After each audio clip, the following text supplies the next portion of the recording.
ওখানে কি কথা আছে, এখানে নির্বাচনটা কবে হবে, এইটুকু আলাপ করতে 1.5 ঘন্টা লাগে না? এইটুকু আলাপ করতে এই সিদ্ধান্তে পৌঁছানোর জন্য তো নিশ্চয়ই তাদের মধ্যে ব্যাপক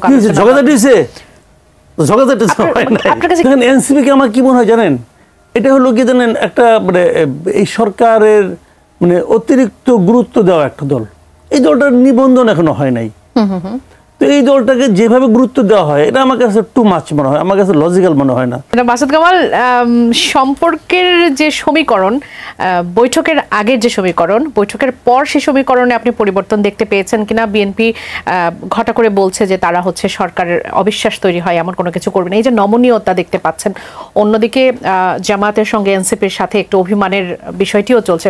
পুরো সমীকরণটি নিয়ে একটু জানতে চাই, পরিবর্তন হলো কিনা? এই 13 তারিখে যে বৈঠকটা হলো না, এই বৈঠকের পর যে যৌথ যে ঘোষণাটা আসছে, বিবৃতিটা আসছে, আমার কাছে মনে হয়েছে এটা খুবই অস্পষ্ট এবং ডিপ্লোম্যাটিক ওয়ার্ডস দিয়ে মানে তৈরি করা একটা বিবৃতি। আমি যখন ভাবছিলাম যে এই বিবৃতিটা আসলে কার জন্য, কারণ ভেতরে তো দুজন কথা বলছেন, তাহলে এই বিবৃতি নিশ্চয়ই বিএনপির জন্য না, অথবা এই বিবৃতি সরকারের জন্য না, এই বিবৃতি জনগণের জন্য। তারা দুজন মিলে বসে কিছু একটা সিদ্ধান্ত উপনীত হয়েছেন, সেই সিদ্ধান্তটা কি সেটা তারা পাবলিককে জানাতে চান, এটি তো ঘটনা। তো এটা যে বিবৃতিটা দেওয়া হয়েছে, এই বিবৃতি দেখে পাবলিক কিছুই বুঝবে না, পাবলিক কনফিউজড হবে, জাস্ট কনফিউজড হবে। দেখেন বিবৃতিটাকে আমি আপনাকে পড়েই শুনি, আবার আমার কাছে আসি রে, যে সব প্রস্তুতি সম্পন্ন। প্রথমে বলছে যে প্রধান উপদেষ্টা বলেন তিনি আগামী বছরের এপ্রিলের প্রথমার্ধের মধ্যে নির্বাচন অনুষ্ঠানের ঘোষণা দিয়েছেন। উনি কিন্তু ঘোষণা দিয়েছেন, উনি কিন্তু ঘোষণা প্রত্যাহার করেন নাই।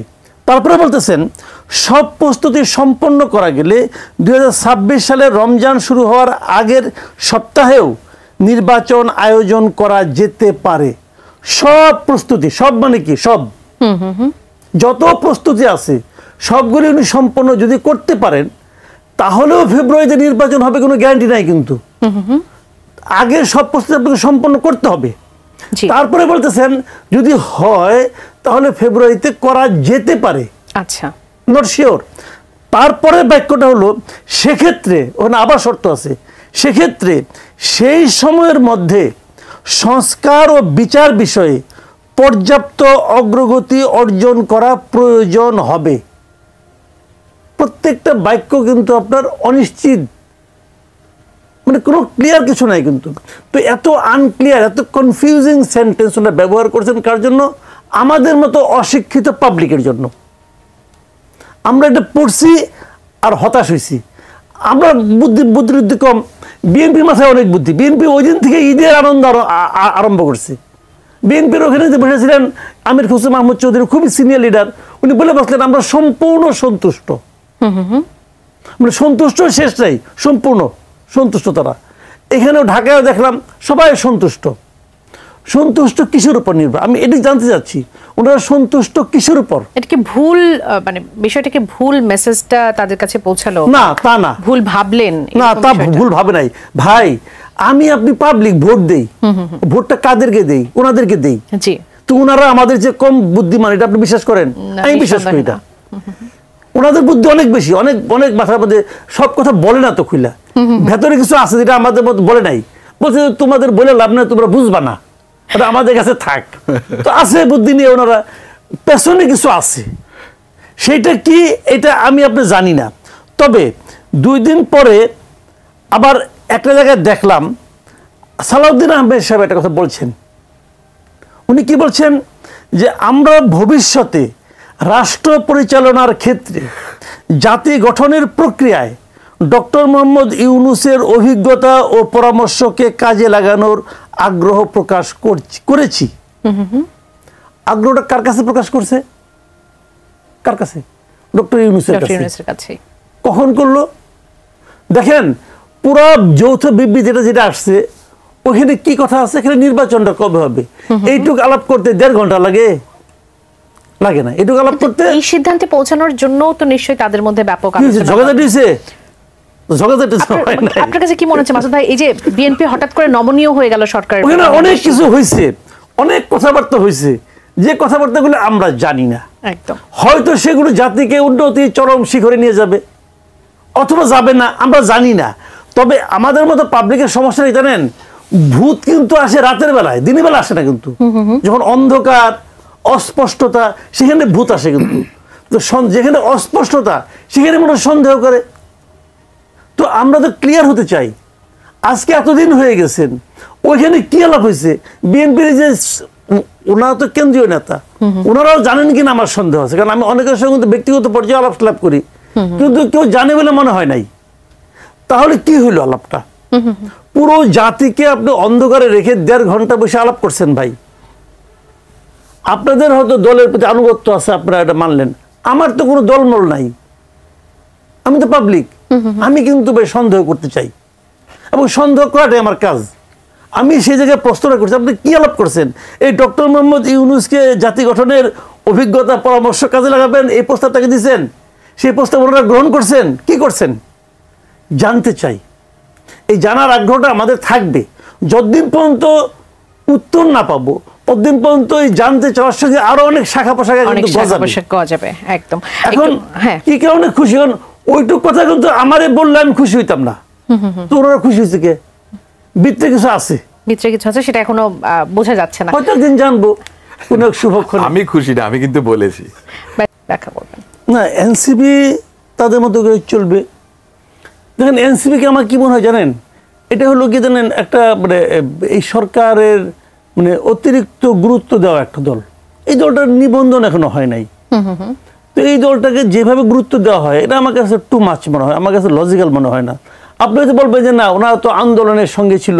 তো এই আন্দোলনের সঙ্গে তো আরেকটা দল হয়েছে, যে জামাতপন্থী একটা দল আছে না, জামাতের যে ইয়েরা ওদের, হ্যাঁ না না না না না আরেকটা দল হয়েছে স্টুডেন্টদের নিয়েই, এটার নামও মনে আপ বাংলাদেশে কি একটা নাম হয়েছে, একটা এরকম আপ বাংলাদেশ একটা দল হয়েছে। ওটাও তো এরাই, ওরা তো এই সম্মুখ সারি ছিল। তো ওদেরকে তো আমার বাংলাদেশ যেটা, না না না আপ বাংলাদেশ আরেকটা মানে ছাত্রদের একটা দল হয়েছে, যারা নাকি এদের সঙ্গে থাকার কথা ছিল, পরে থাকেনি আর, ওরা আপ বাংলাদেশ করেছে। তো ওদেরকে ডাকেন না কেন ভাই আপনারা? ওরা তো আন্দোলনে ছিল। ক্রাইটেরিয়াটা কি এটা তো আমি বুঝি না। ক্রাইটেরিয়াটা কি? Why NCP? এনসিপির কি ভূমিকা? বৈষম্যবিরোধী ছাত্র আন্দোলন ডাকে, আমার কোনো আপত্তি নাই। এনসিপি কি আন্দোলনে ছিল? লিডারশিপের জায়গায় তো এই এনসিপিতে যারা আছে এখন, তাহলে ব্যক্তি দেখে রাখবেন, তাদেরকেই তো আমরা সবথেকে বেশি আসলে। তাহলে কি ব্যক্তি দেখে রাখবেন আপনি? ব্যক্তি দেখে অনেক ছোট ছোট দল আছে, এক ব্যক্তি এক দল, কিন্তু ব্যক্তিটা খুব হ্যাভি, তো তাকে ডাকেন। তো আপনি ওইটা কেউ ডাকবেন না। এগুলি কোনো কথা না। এগুলো যেন এক চোখে নুন বেচা আর এক চোখে তেল বেচা, এটা সোজা আলাপ আপনি ভাই। ওই এখন বড় মানুষের প্রতি কোনো সমালোচনা করা যাবে না ভাই, তো এটা কোনো কথা হলো না। তো সমালোচনা শব্দটা তো আসছেই সবার জন্য, করার জন্য। তো এইগুলি এনসিপি ডাকছে, এনসিপি মন খারাপ করছে, মন খারাপ করছে করছে তো কি হয়েছে? জামাত মন খারাপ করছে। সরকার চলবে সরকারের মতো, তবে এনসিপি এবং জামাত যে কারণে মন খারাপ করছে, ওই কারণটা কিন্তু আমি ভ্যালিড মনে করি।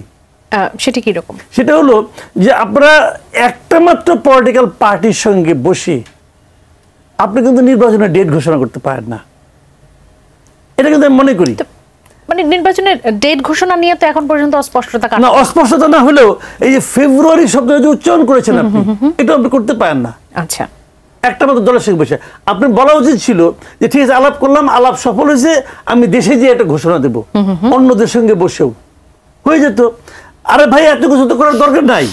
এই প্রবলেমগুলি তো ইনভাইট করা হয়েছে, ডক্টর ইউনূস সাহেব নিজ দায়িত্বে এই প্রবলেমগুলো ক্রিয়েট করেছেন। আমি আপনাকে এক্সাম্পল দিয়ে বলি ভাই, 2 দিন আগে সমস্ত পলিটিক্যাল পার্টির সঙ্গে মিটিং করলেন, প্রায় 28টা না 29টা পার্টি ওখানে ছিল। তার মধ্যে 25টা পার্টি বলল যে তারা নির্বাচন চায় ডিসেম্বরে অথবা তার আগে, বিএনপি সহ বললো। তো বললো 6 জুন ঈদের আগের দিন, ঈদের শুভেচ্ছা দিতে যে উনি আসমকে বলে দিলেন যে এপ্রিলের প্রথমার্ধের যে কোনো দিন নির্বাচন হবে। আমি যদি প্রশ্ন করি ওনাকে, হোয়াই এপ্রিল? আপনি এপ্রিলটা বলছেন কোন যুক্তিতে? যুক্তিটা কি আমার বুঝান। আপনি যুক্তি বললেন না, আপনার মনে হয়েছে তো আপনি বলে দিয়েছেন। আপনি তো 2 দিন আগে পলিটিক্যাল পার্টির সঙ্গে আলাপ করলেন, পলিটিক্যাল পার্টি কেউ বলছিল এপ্রিলে দেন, কেউ বলছিল, কেউ তো বলে নাই। জামাত খালি বলছিল ফেব্রুয়ারি থেকে এপ্রিল, তাহলে এরকম একটা বলছিল, কিন্তু এপ্রিলে হতে হবে এই কথা কেউ বলছে? বলে নাই। কিন্তু ম্যাক্সিমাম লোক বললো ডিসেম্বর কিংবা তার আগে। আপনাদের এপ্রিলের কথা ঘোষণা করলেন কেন? যদি করলেনই তাহলে আবার এত দূর উড়াল দিয়ে যায় না, প্লেনে যায় না, 6 ঘন্টা ভ্রমণ করে ওখানে যে আবার 2 মাস আই গেলেন কেন? কেন এটা কি ভাই, খেলাধুলা নাকি? খেলাধুলা করেন আপনি আই গেলেন কেন? যদি আপনি আই গেবেনই, যদি তারেক রহমান সাহেবের সঙ্গে আলাপ করাই প্রয়োজন হয় তো তারেক রহমান সাহেবকে ফোন করতেন একটা 6 তারিখের আগে, বলতেন আমি ডেট টেন আলোচনা করেছি আপনার সঙ্গে, সমস্যাটা কি ছিল? ফোন করে বলতেন যে না উনি তো চাইলে আপনি তখন আপনি একটা জায়গা দিতেন। কিন্তু আপনি এপ্রিল ঘোষণা করলেন, করে ওখানে আবার গেলেন, যায়নি আবার মানে ফেব্রুয়ারি একটা নাম উচ্চারণ করলেন, কিন্তু বললেন কিন্তু এপ্রিলের কথাই। দেখেন যৌথ বিবৃতিতে কিন্তু বলা হয়েছে যে উনি এপ্রিলের কথা ঘোষণা করেছেন, মানে উনি এখান থেকে সরেন না একটুও। যদি বলতেন ঘোষণা করিয়াছিলাম কিন্তু এখন চেঞ্জ করিতেছি, তা কিন্তু বলে নাই, ঘোষণা করেছেন। কিন্তু সম্ভব যদি সব হয়ে যায় তাহলে কি হলো? সেই সবটাকে স্পষ্ট কিছু স্পষ্ট না। এটা শোনেন, ওনার সঙ্গে একজন লোক গেছে না, ওই যে আপনার খলিলুর রহমান সাহেব। আচ্ছা এটা কি জাতীয় নিরাপত্তা বিষয়ে কোনো মিটিং ছিল? এই ভদ্রলোককে নিতে হবে কেন ওখানে? ঘটনা কি আমি বলি আপনাকে, আমি যেটা বুঝি, আমি তো আমার মতো করে বুঝি, আমি তো আবার সন্দেহবাদীগ্রস্ত লোক। ঘটনা হলো বিএনপি 3 জন উপদেষ্টার ব্যাপারে তাদের একটা রিজার্ভেশন কথা বলেছিল প্রকাশ্যে। 3 জন, আসিফ মাহমুদ, সজীব ভুঁইয়া, মাহফুজ আলম এবং খলিলুর রহমান। বিএনপির সঙ্গে আগের মিটিংয়ে অপ্রয়োজনে আসিফ মাহমুদ এনে বসায় রাখছে। কেন বসায় রাখছে? যে তুমি যাকে অপছন্দ করো তাকে আমি তোমার সঙ্গে মিটিংয়ের সময় বসায় রাখবো। দ্বিতীয় মিটিং হয়েছে লন্ডনে, ওখানে খলিলুর রহমানকে দিয়া এই বিবৃতি পড়াইছে এবং খলিলুর রহমান সঙ্গে আমাদের আমির খসরু মাহমুদ চৌধুরী সাহেব মিটিংও করছে, একটা পড়াইছে। কি করবেন আপনি? হয়েছে। তার মানে এখন বাকি আমি আপনাকে আমার কমন সেন্স থেকে বলি, আগামী যে মিটিংটা হবে বিএনপির সঙ্গে, যে একান্ত করে মিটিং হয়, ওইটা মাহফুজ আলম থাকবেন, রাখবে। এই কারণটা কি? কারণটা হলো তোমরা যা চাও সেটাকে আমি পাত্তাই দেই না, আমি যা চাই সেটাই হবে। এই যে আচরণ, এই যে চিন্তা, এই যে মানসিকতা, ইহাকেই স্বৈরাচারী মনোভাব বলা হয়। কখনো এনসিপি নাহিদ ইসলামকে ডেকে বলছেন যে আমি পদত্যাগ করব, কখনো শুধুমাত্র লন্ডনে গিয়ে তারেক রহমানের সাথে তিনি বৈঠক করে বলছেন যে ফেব্রুয়ারির মধ্যেই হয়তো বা রোজার আগেই হয়তো বা নির্বাচন দেওয়া সম্ভব হতে পারে।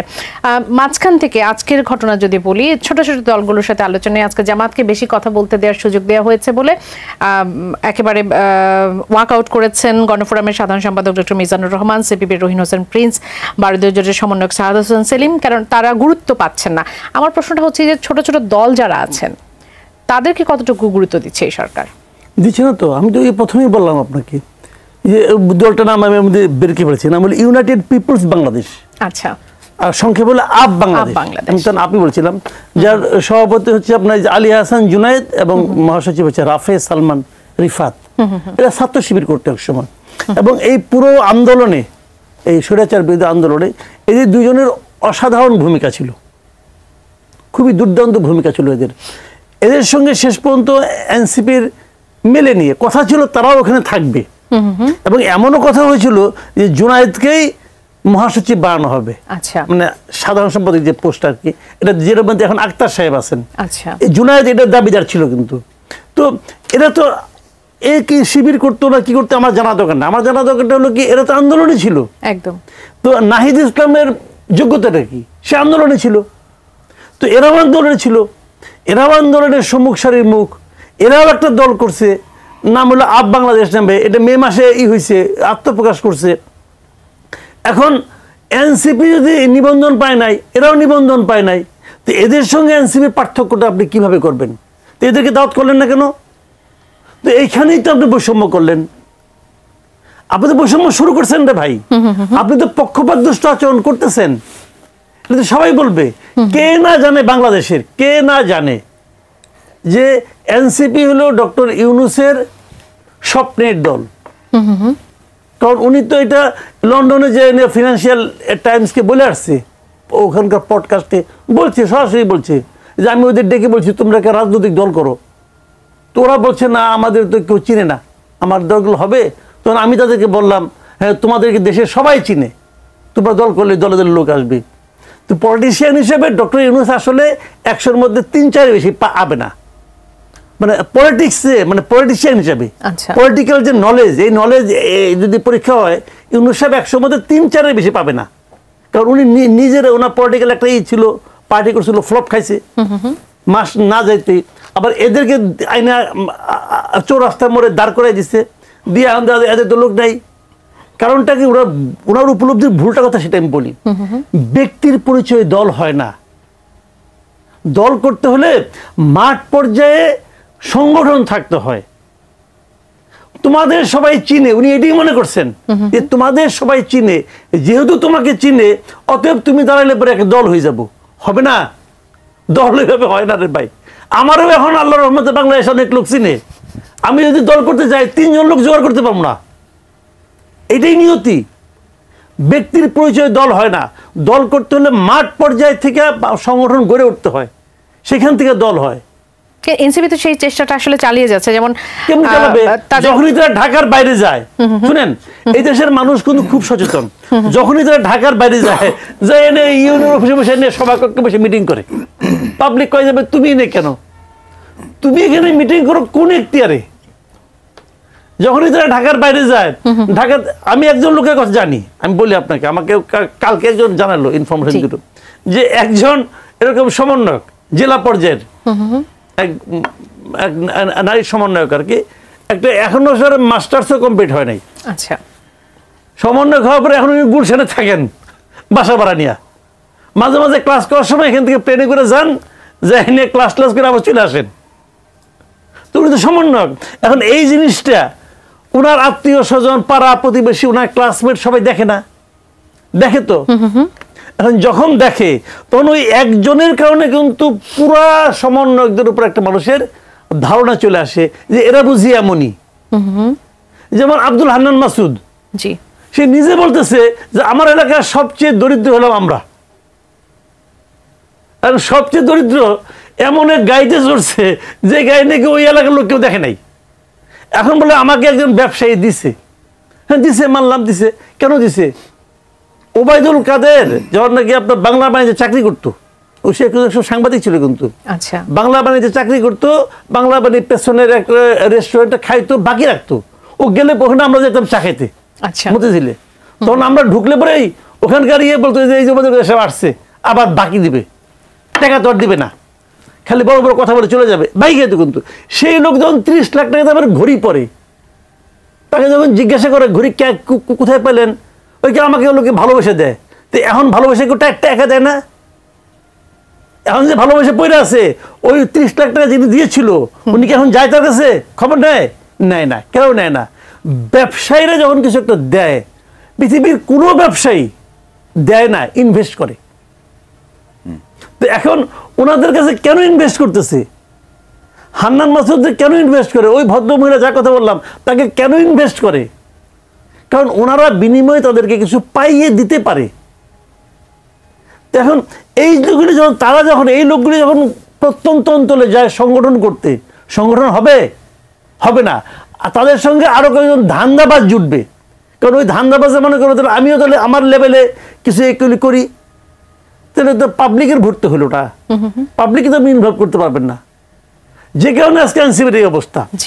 এনসিপি একটা সম্ভাবনাময় দল হইতো কিন্তু যদি তারা নিজেদেরকে একটু কন্ট্রোল করতে পারতো। পারে নাই তো কন্ট্রোল করতে, এবং না পারাটাই স্বাভাবিক। না পারে স্বাভাবিক কেউ না, ধরেন একটা জায়গা, এই জায়গাটা হলো টোটালি হলো গিয়ে দুর্নীতির একটা উর্বর ক্ষেত্র। এখন এইখান থেকে সে উঠে আসছে, সে তো অন্য জায়গা থেকে উঠে আসে না, এই জায়গা থেকে উঠে আসছে, সে এইটাই দেখে আসছে। সে জানে কিছু একটা খালি কোনো মতো করলেই হইলো, তারপরে আর কোনো সমস্যা নাই। সবাই ওই কম্পিটিশনে নেমে গেছে। জন আকাঙ্ক্ষার পরিবর্তিত রাজনীতি আসলে কেমন হতে যাচ্ছে? আমরা সংস্কার বলছি, কিন্তু সংস্কার সেভাবে দেখতে পাচ্ছি না। তাহলে কি নির্বাচনই একমাত্র সমাধান? আমি মনে করি, দেখেন হুটহাট করে কিছু করলে হবে না। আপনারা সংস্কার করেছেন, প্রতিদিন মিটিং করতেছে, মিটিংয়ে ঝগড়াঝাটি হইতেছে, কেউ অভিমান করে বাড়িয়ে পড়তেছে, অনেক কিছু হচ্ছে। কিন্তু এখান থেকে কিছু একটা প্রস্তাবনা আসবে।